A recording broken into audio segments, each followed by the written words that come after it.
Welcome to the Social Podcast, where no discussion or debate is off limits. We'd like to welcome back to the panel comedian and content creator Carly Thorne. Welcome. Well, I don't know if y'all heard, but we are starting with the stunning news that Finance Minister and Deputy Prime Minister Chrystia Freeland has resigned from cabinet. So Freeland said in a letter that was posted to social media that the Prime Minister told her Friday he no longer wanted her to serve as Finance Minister.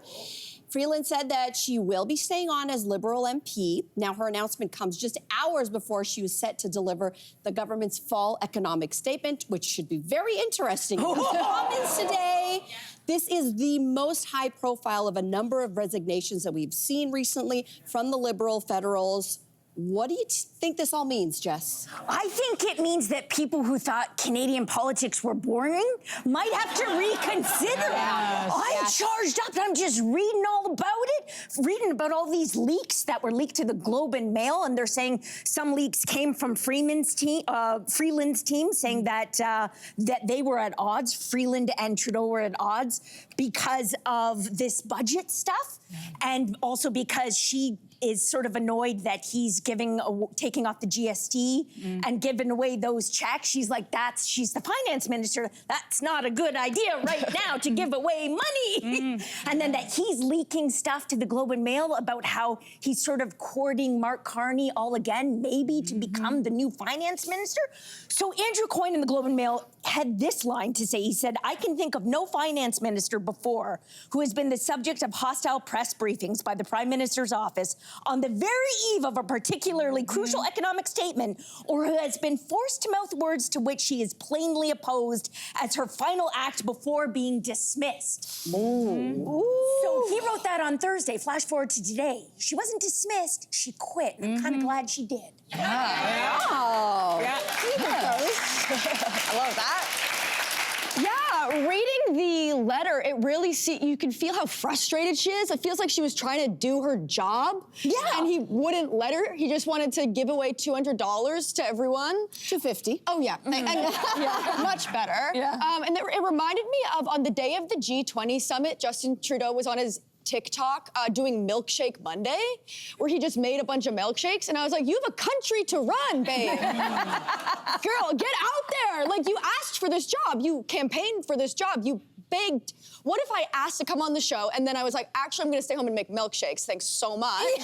Like, you can feel how frustrated she is with him and how, not scared, but concerned she is about these tariff wars that Trump is proposing as well. And I'm scared too, so me and her were like this on that. Yeah, I get it. Yeah. Well, I'm gonna be a gossip for a second because I think this is juicy. As you were saying, Canadian politics is usually very and so I appreciate that we're having a little spice. I woke up this morning, someone's like, Chrystia Freeland quit, and I was like, she did what?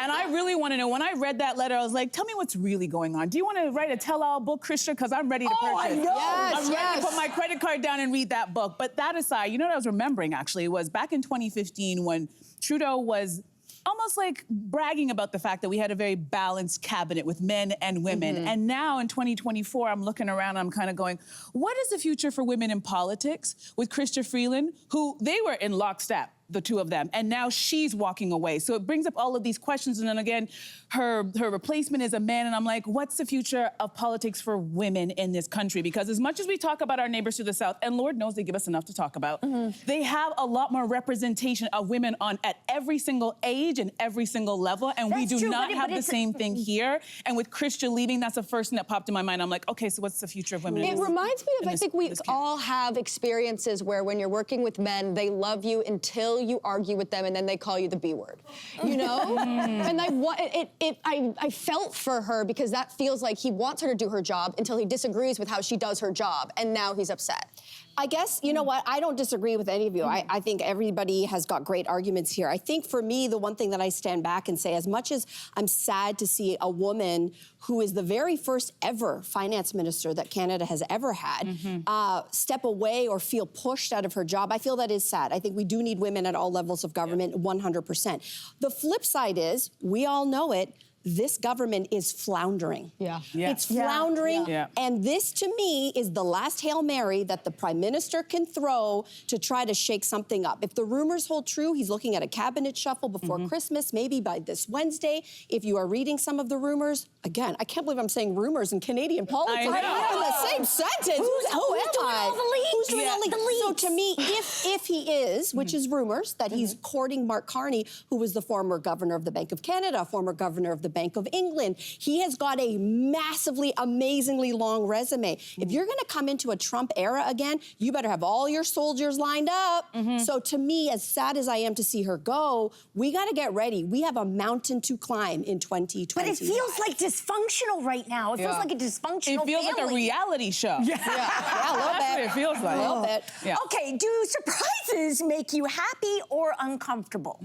Because Oprah threw her bestie of 50 years, Gayle King, a surprise birthday party, and Gayle later That said she reaction. almost had a heart attack. So, Carly, do you like surprises? No, I don't. I don't like them at all. I have an overactive imagination. So if somebody was trying to plan something for me, they'd be like, oh, you make sure you're at the bar at this time. And I'd be like, so you can kick me out of the friend group. So you can.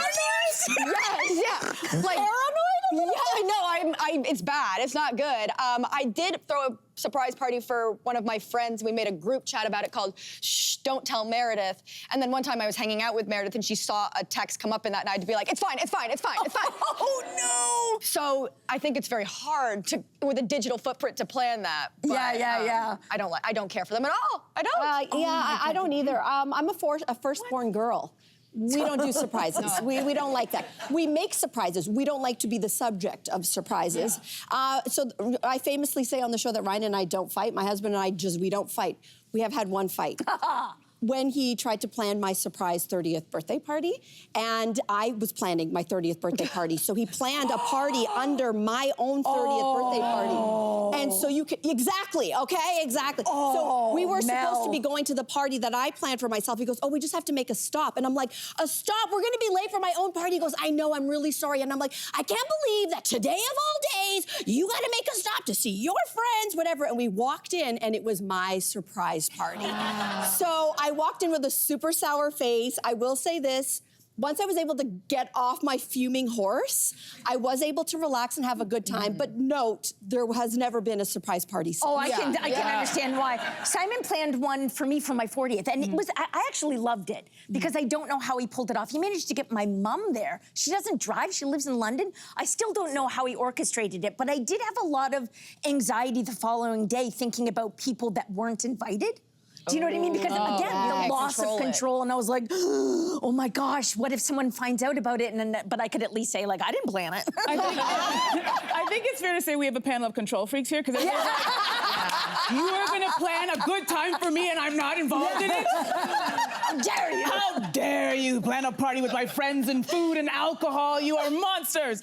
I don't get it. Listen, as a firstborn, I'll say I'm always doing all of the planning. I would love for somebody else to take the driver's seat. Please plan the party. But I'm gonna say why I love this. I love this because for the people who are born around Christmas time, I'm talking anywhere from like the 22nd to the 31st, you know that your birthday always just kind of gets lumped in with the celebrations, right? And Gayle talked about the fact that in her 70 years, she's never once had a birthday party. What? Never once, Ever? because her birthday's on the 28th and she never wants to bother people because she's like, I know this is family time or people are going away, so she's never had a party. She's hung out with her best friend several times, but she's never had a party. So Oprah, being the best BFF that she can be, was like, I'm gonna surprise her. That's why the party was when it was. Oh, It's like she wasn't okay. expecting It's early, it. really and early. Everybody showed up. Her kids were there. Katy Perry was supposed to be on stage an hour later and she still showed up. Wow. She still showed up for Gayle and she told Gayle, it's because you're a good bee. I can't say the word on television. And I think just the happiness and just the thoughtfulness, I'm always down for thoughtfulness. You want to plan something, honey? I'm here for it. I don't care what it is. So I love it. All right, let's get to our next topic. A woman writing for the Toronto Star says she created an AI-powered digital twin to ease her workload. Here they are co-hosting an event. The twin's main role is to reduce mundane things like taking up space in her brain. For instance, she can recall details of past interactions or answer frequently asked questions that land in her inbox. So the big question is, would you consider a digital twin to ease your Workload. Oh. I see a mix. I see thumbs up. Some I see people no. would. Some people. You know, I think that's an extreme example because I think when I think of an AI twin, I don't think of like an actual like person. Well, I guess maybe for some people. If I had an AI twin sitting here, we'd have a problem. But I think in my regular life, I think of it this way. When the internet, we're the last generation that was born without the, not you. Yeah. The last generation. The last generation that was born without the internet. And so I remember when the internet exploded, I remember this clearly. My mom was like, I'm never gonna have to use that. And so when you miss the boat of something big, you miss it almost forever. Yeah. She's never been able to get online the way that we do because we just kind of dove in. I still have FOMO from not jumping onto TikTok when it started. So for AI, even though I was like, nah, not AI for me, I realized I'm using it a lot. I don't do search engines anymore. I use ChatGPT. And I use ChatGPT for everything from recipes to helping my daughter with her daughter. She doesn't have a daughter. With her homework. And my side business, I have a podcast, I have all these other things that I do, and I actually have an AI bot that nudges me and says, you haven't responded to this person in 3 days, here's a selected response, would you like me to send? Guess what?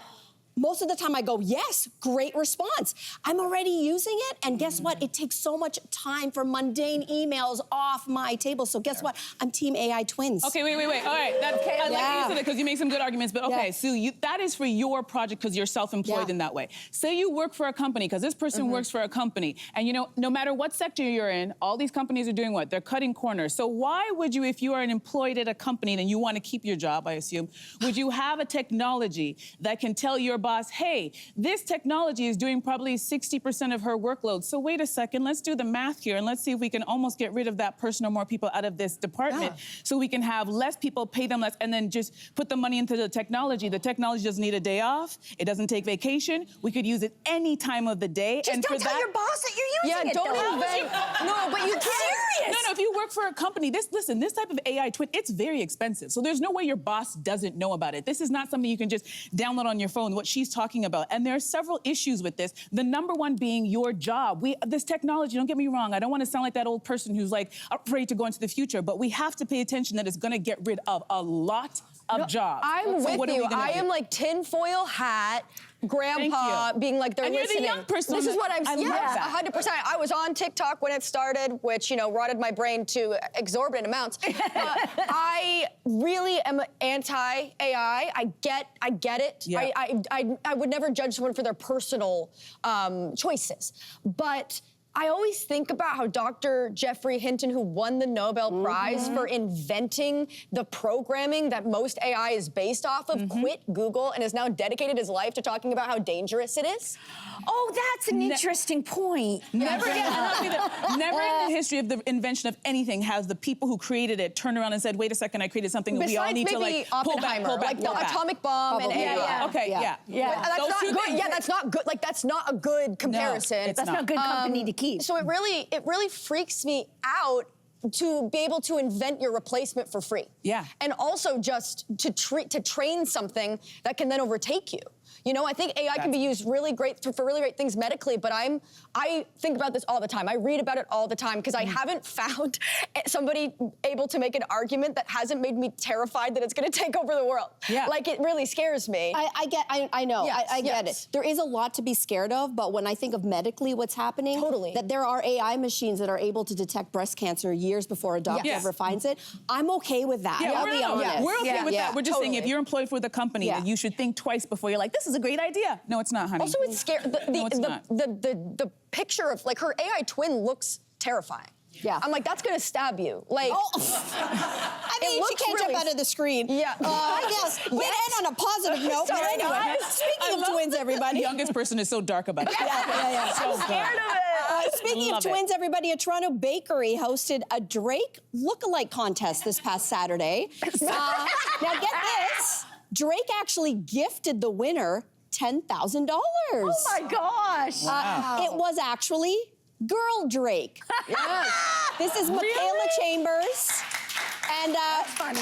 We don't know if she started from the bottom, but now she's there. Yes. So if you were going to do a lookalike contest, which celebrity would you enter as. I love this game so much. Oh my God. This is fun. Well, I was at the grocery store the other day and a woman came up to me and I was like, oh boy, here we go. She's like, you look like someone. I'm like, oh yeah, who? She's like, someone from TV. And I'm like, She's like, she was on Growing Pains. And I was like, pardon? She was like, that actress, what's her name? You sound just like her. Tracy Gold. You look just like Tracy Gold. In a long time.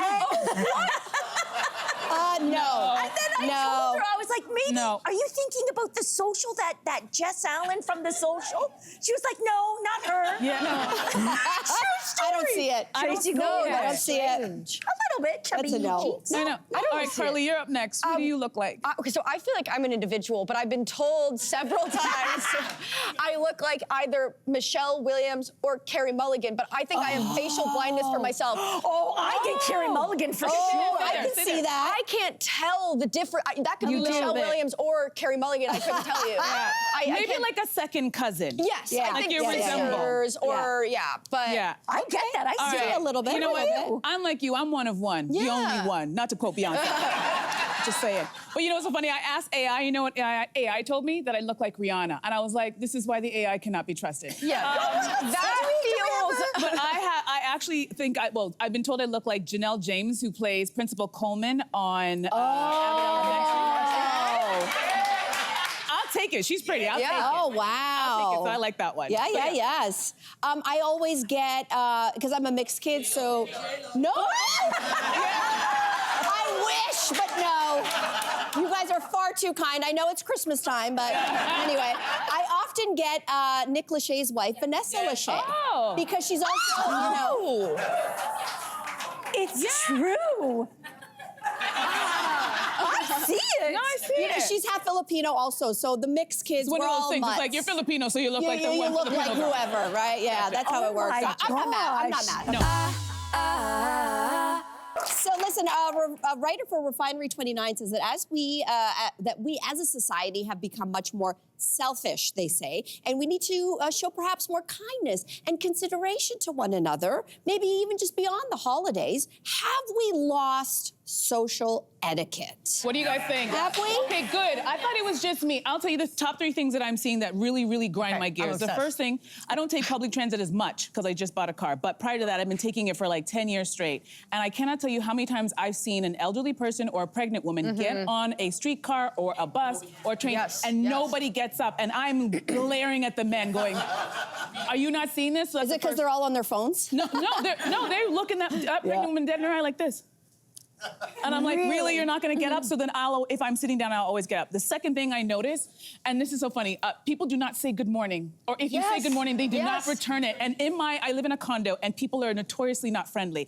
And one morning I was getting to the elevator, and I looked at the guy, and he goes, good morning. And I was so caught off guard that I had the frog in my throat. I was like, because I'm so accustomed to people not saying good morning, and I couldn't help myself. I go, where are you from? He's like, I'm from England. I go, I knew you weren't from here, because we don't do that. And the one that really grinds my gears, when you're on the highway and somebody wants to merge, and you let them in, and they don't give you the nod. Yeah, you just give the time. I want to hit my gas and go up to them and be like, I let you in.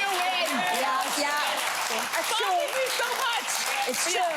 Yes. I have really, my New Year's resolution, no joke, this year, like the past year for 2024, was to like re-socialize everyone in the world and by being really nice. Because I do think the way you can make people act better is you catch more flies with honey. Also, I'm 5 feet tall, so if I try and fight somebody, it will be bad. It would not work. So what I'll do is I will say what I want to say, but in a really nice tone. So something that really, really annoys me is when you walk up and, you're talking to somebody and they're just like, what do you want? Or they don't say good morning. They don't say, how are you? No salutation. So I'll say like, how are you? And then wait. And we need to have conversation because we're in a loneliness epidemic. We need to talk to each other. Another thing is people go on their phones in the movie. What is wrong with you? Yeah. So what I'll do now, if you're on the phone in the movie, before I would have just gone like, Such a Canadian way to handle it. Where now I'll be like, oh, sorry, can you put your phone away? Yeah. And if you're so nice, it's like, it's off-putting to the point where they're just like, yeah. But it is, people do not know how to act anymore. You know what? Pandemic. Is this an urban-only phenomenon? Because if you go to St. John's, Newfoundland, and shout out St. John's, I was literally walking down the street and I had to cross. And you know, in Toronto, I think it's sport for motorists to try to hit pedestrians. I actually stopped and I thought, oh, this is gonna be a while. Everybody stopped and they were like this. Yeah, that must be. And I just went, the people, East Coast. I was like, these are the nicest people. And I will say, for my small town where I grew up, everyone still does say good morning. I think we get really cold and hardened in the city, but you gotta fight against it, otherwise you become one of them. Like, You become one in of the them. city, sometimes it feels like I'm actually looking for it. Yeah. Do you know what I mean? Like I'm do you looking mean? for people to charge the subway doors instead of letting people exit first. I'm looking to tell someone it's customary on the escalator to stand right, walk left. You know, like I Wait, get do you so say worked when up. that happens? Do you say something? Or do you...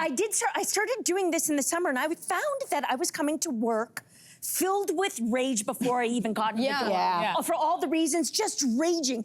And since the summer, I've been on a low dose of an SSRI medication, and I got a cat. And I kid you not, that now in the subway, I don't know if people have gotten better or if I'm just not looking for it. We should put it in the water because I'm supply. not seeing So the we need same to get a cat? Is what You you're telling need us? to get a cat, guys. That is the cat. Makes you all Now nicer. everybody needs a cat. I just don't see the. I just don't see the Don't sweat the things small to make stuff. me rage. And I do think you get what you put into it, where the nicer you are to people, the nicer they will be back to you for the most part. For the most part. Mostly. I think if Or you could just smack the phone out of their hand. No, Subscribe to the Social Podcast so you don't miss a fiery debate. Until next time, socialites.